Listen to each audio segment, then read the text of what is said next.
I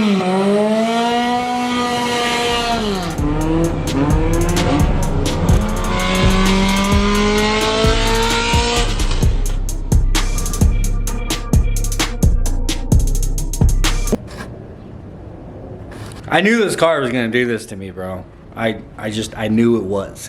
And this is kind of the reason why Braven and I both have kind of steered away from these two damn cars, is because they're just constantly problems. It's like with khaki, every time I do something to it and try to get it, like it just, for whatever reason, I've replaced everything on this damn car. So khaki ran great there for a little while. We had issues, you know, burnt some valves and burnt some rings, and I went through a couple of B20s with all the nitrous and beat the living shit out of the car. And then one day, I don't know if you guys remember when all this started, it's whenever I tore khaki down to paint it for the second time. Somewhere in the middle of that, I know Braven and I drove all the way over to Metro Center area to go eat at, what was it called? Garcia's Mexican food restaurant over by Metro Center. If you're local, you probably know of it, and you know that it's closed down now. It's no longer there, unfortunately. Freaking ate there. I remember going there with my grandma when I was probably like 10 years old, bro. But anyhow,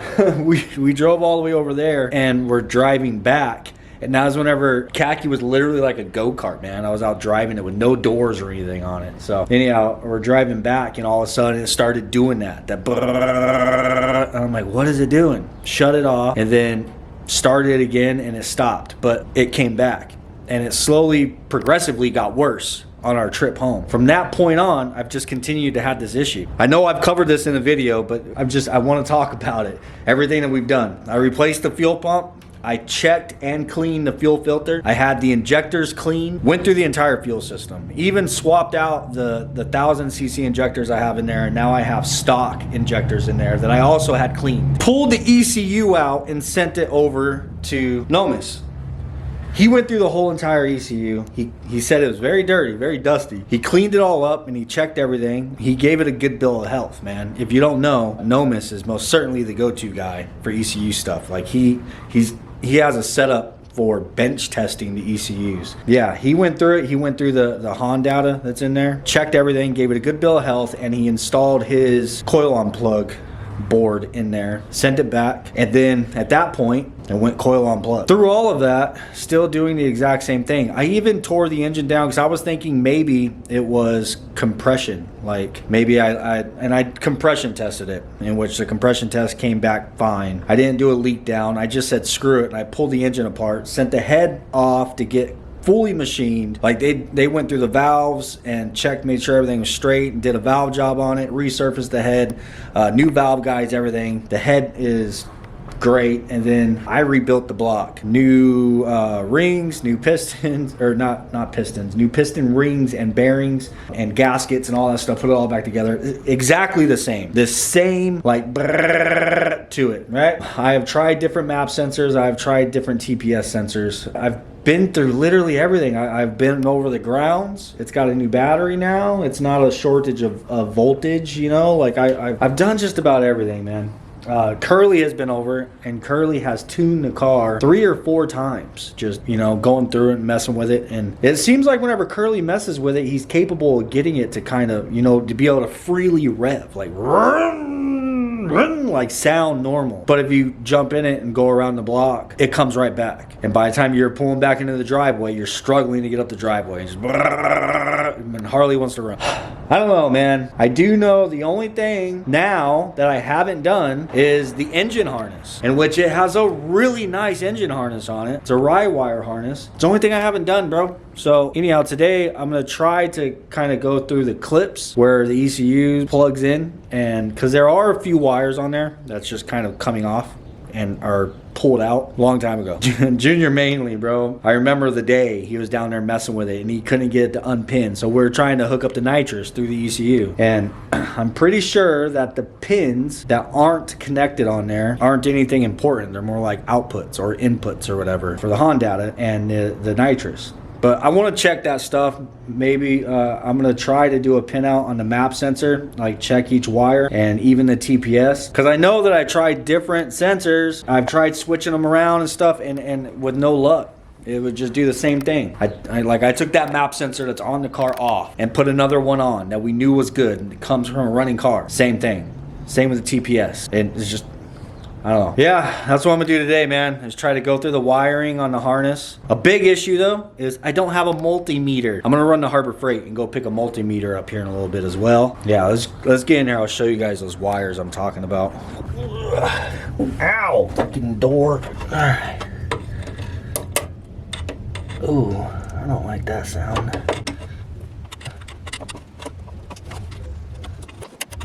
Oh, you bitch. Oh my god, this clip is cracking. Oh my god. It's starting to look like this could be the main source of my issues, right? I'm over here like, got a really good engine harness on it. Now I can't even get it out. The damn clip is cracking. Oh my god, bro. The whole clip is just freaking falling apart. I think it's fair to say I should probably just get a new engine harness. As much as I would hate to have to do that. Or, I think I've heard that you can send these off to Rywire and he'll rebuild them for you. I think I've heard that before. Maybe that's something I'll look into. Because this is, like I said, it is a really nice harness, dude. I know a lot of people don't like Rywire. Mainly because he does, like, all the wires are all the same color. They're all black. Mainly because of that. But it's been a really good harness, and if I could send it to him and have him go through it and make sure everything's good on it, especially replace this clip. Dude, I've never had this kind of freaking problem unplugging this thing. Look at that. That whole thing just came off. I guess realistically there shouldn't be anything locking this in. Oh wow. Yeah, that's really nice. I love that this is doing this. I love that.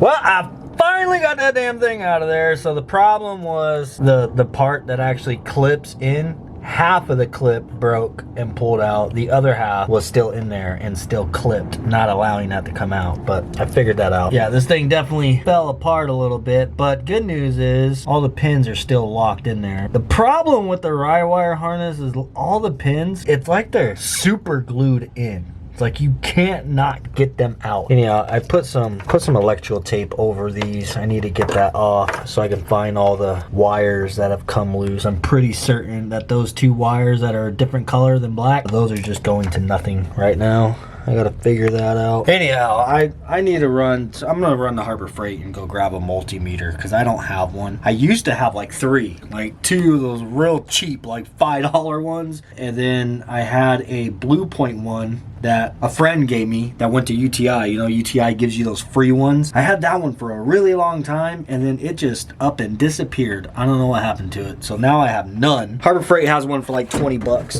I'm gonna run and go grab that really quick.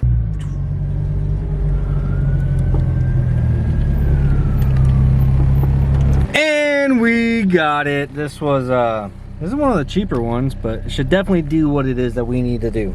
And I also got a wire wheel to replace my wire wheel at home. And I got baby rags. I'm just kidding. The hell? Definitely mostly for me. I'll use them all. Yay. For changing oil. What can I say, man? Just haven't really been myself lately. I don't have my counter space to actually, you know, slam it down like I always do. Whoop. Yeah! Anyhow, we're back.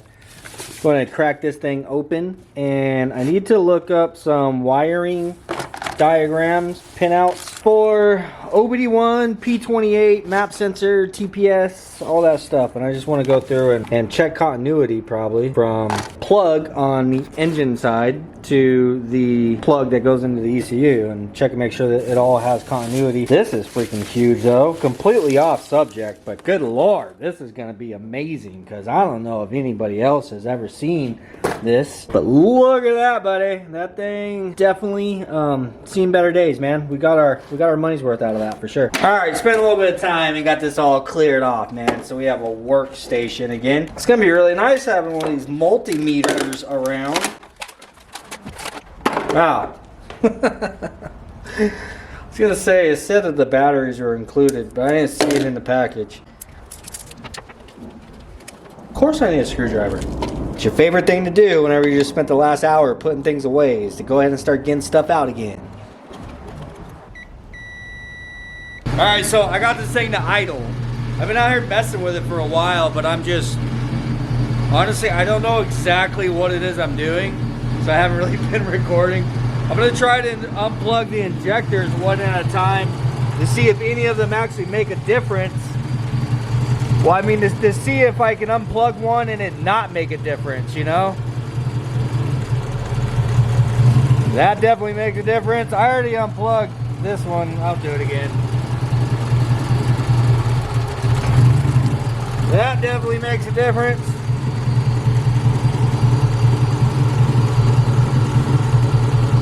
Come on.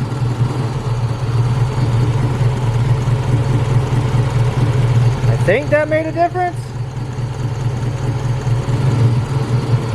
Yeah, it makes a little bit of a difference.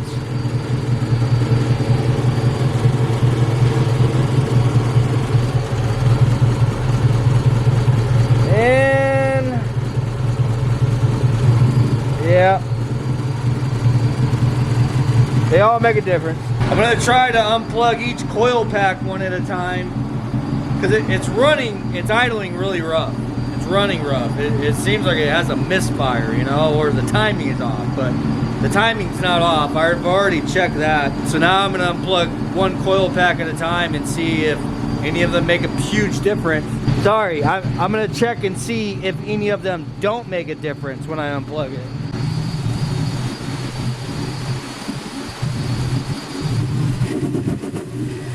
Yeah, I really don't know, bro. I did notice right now that there is some cracks right here on my return line. I was trying to adjust this pressure regulator to see if I can get the fuel pressure to come up. Where the gauge is sitting right now, that's where the gauge is sitting whenever the car is on also. So it's like it doesn't even move. And you'd think maybe there's pressure trapped up in there, but no.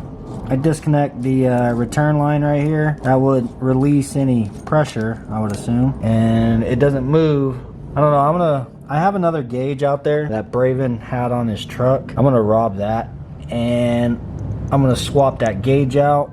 And then this is a push lock fitting with the push lock hose on it. I'm gonna go ahead and cut that back a little bit and put that back on there just to get rid of that crack, because I noticed it was getting a little wet right there. So I don't think that's gonna solve our problems, but maybe the gauge, if I switch the gauge out, maybe it'll actually work and be able to see my fuel pressure. I don't think that fuel pressure is the issue, but dude, at this point, I don't know, man. It'd be nice to at least know what it's at. From there, maybe I'm gonna run down and go grab a set of spark plugs and switch those out. I know it has a new set, well, had a new set of spark plugs in there, and then had all the problems of trying to get it to run, and then it sat for a long time. And I mean, it's got the iridiums in there, those expensive ones that I use because I spray nitrous on this car. I thought I had a new set over here inside of my drawer. Nope.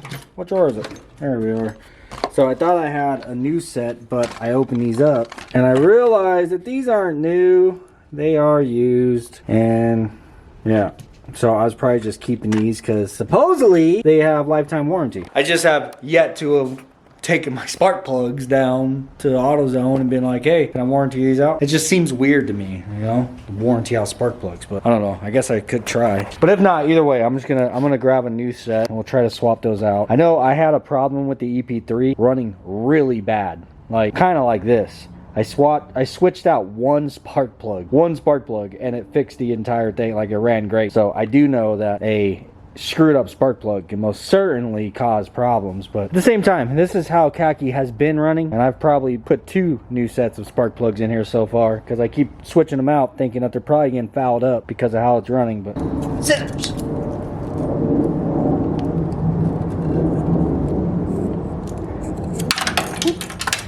Baby, come back to me.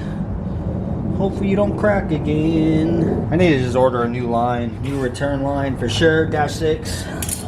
Where'd that fitting go?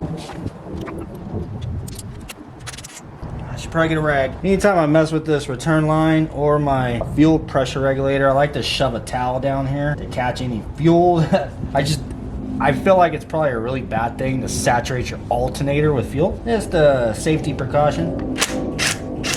I'm only taking the pressure regulator off because I couldn't get to that little adjusting screw to figure out what size freaking Allen wrench it was, and of course that's the wrong size. One size smaller is too small, one size bigger is too big. Freaking love that. And yeah, I couldn't get to it because it's so close to the intake manifold. I wanted to turn it. All right, well, I don't know if you guys remember a while back I picked up a freaking fuel pressure gauge and a little fitting that you can, it was like a -8 in, -8 out that you can put in between an AN line so you can see your fuel pressure, you know what I'm saying? And I bought that for the Blazer whenever I was troubleshooting, and I just wanted to check and see if I had the correct fuel pressure. Well, I did, and I ended up taking it off of the Blazer because it made my fuel line just kind of sit a little awkward, so I took it off instead of just leaving it on there. And Braven ended up using it either on his truck or on the Yukon, one or the other. And I'm pretty certain that this right here is it. That's on the fuel pressure regulator that Braven had installed on his truck. And you know, it's either one of two things. Either this is it, and he installed this damn thing with a set of vice grips, and it's completely freaking stripped out because he probably didn't have enough patience to find the right size wrench. Either that, or this gauge came on this fuel pressure regulator when he bought it, and mine that he was borrowing is still on the Yukon when he got rid of it. One or the other. Either way, I do not have another gauge to use because I can't get a wrench to turn that. And I don't want to put that thing on my car with a set of vice grips. I just don't want to do that. I don't want that to end up leaking, and I don't want to take vice grips to it. So, oh man, I'm just going to have to deal with that one. So long story short, Braven owes me a new gauge. And I got the right size Allen wrench to turn this, and it turns out that it's bottomed all the way out. So I think loosening it is less pressure and tightening it is more pressure, right? It doesn't have any adjustment left in it. Don't forget the towel.